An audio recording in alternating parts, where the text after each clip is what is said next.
বাংলাদেশ প্রবাসীরা রকেটে টাকা পাঠাবে না বিমানে পাঠাবে, হুন্ডিতে পাঠাবে না হুন্ডায় পাঠাবে, সেটা একমাত্র প্রবাসীদের ব্যাপার। প্রবাসীরা হুন্ডির মাধ্যমে টাকা পাঠালে নাকি নিজের বিবেকের কাছে ঠেকা থাকবে। তাহলে বাংলাদেশ থেকে যারা দুর্নীতি করে লক্ষ কোটি টাকা রাতের অন্ধকারে পাচার করে বিদেশে, তাদের বিবেকটা কোথায় আছে? কিংবা তাদের বিবেক কার কাছে ঠেকা থাকবে?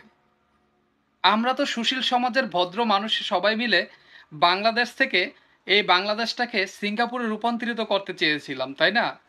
কিন্তু হয়তোবা গুগলের ম্যাপের ভুল কর্মে আজকে সিঙ্গাপুর না হয়ে বাংলাদেশটা শ্রীলঙ্কা, মানে শ্রীলঙ্কা বাংলাদেশ বাই বাই হতে চলেছে। এই বাংলাদেশটা আউলিয়ার দেশ, কিন্তু হয়তোবা খুব সম্ভব তাড়াতাড়ি এই বাংলাদেশটা আউলিয়া দেশ থেকে দেউলিয়া দেশ হয়ে যাবে। বাংলাদেশের রেমিটেন্স যোদ্ধারা যখন প্রবাসের মাটিতে কাজ করে, তারা যখন বাংলাদেশে প্রতি মাসে হাজার হাজার কোটি রেমিটেন্স দেয়, তখন কিন্তু তাদেরকেও সেই পরিমাণ সম্মান দিয়ে কথা বলে না। বাংলাদেশের উন্নয়নের চাকা ঘুরে একমাত্র প্রবাসীদের টাকার কারণে।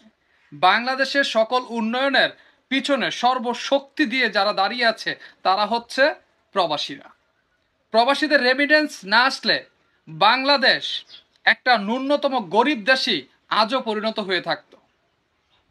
বাংলাদেশের থেকে যারা প্রবাসে গিয়েছে, কেউ কি কোনো সরকারিভাবে সহযোগিতা করেছে? বাংলাদেশ থেকে যারা বিদেশে গিয়েছে কর্মসংস্থানের জন্য, সরকারিভাবে তাদেরকেও সহযোগিতা করেছে? করেনি। কিন্তু সরকার যেই সমস্ত লোকদেরকে সরকারি অফিসে চাকরি দিয়েছে, তারা যে সরকারেরটা খেয়ে সরকারের পাতিলি ফুটো করে, সরকারেরটা খেয়ে সরকারের মাধ্যমেই এই জালিয়াতি করে সরকারের চোখে ধুলো দিয়ে দেশের সম্পদকে লুটপাট করে বিদেশে যে নিজেদের নামে অট্টালিকা তৈরি করতেছে, তাদের বিবেকটা কোথায় ঘুমিয়ে আছে? বাংলাদেশ প্রবাসীরা রকেটে টাকা পাঠাবে না বিমানে পাঠাবে, হুন্ডিতে পাঠাবে না হুন্ডায় পাঠাবে, সেটা একমাত্র প্রবাসীদের ব্যাপার। আপনারা বাংলাদেশের মানুষ যদি আমাদের প্রবাসীদেরকে সসম্মান দিতেন, আমরাও আজকে কখনোই হুন্ডিতে টাকা পাঠাইতাম না।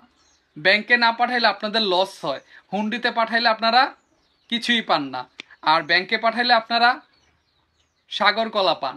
কিন্তু এটা আপনাদের মাথায় রাখতে হবে, পার্শ্ববর্তী দেশ ভারত থেকে 50,000 টাকা মিডল ইস্টে যাওয়া যায়, 1 লক্ষ টাকা ইউরোপে যাওয়া যায়, তাহলে সোনার বাংলাদেশের মানুষ কেন 3 লক্ষ 4 লক্ষ টাকা দিয়ে মিডল ইস্টে যেতে হয়, 14-15 লক্ষ টাকা দিয়ে ইউরোপ যেতে হয়?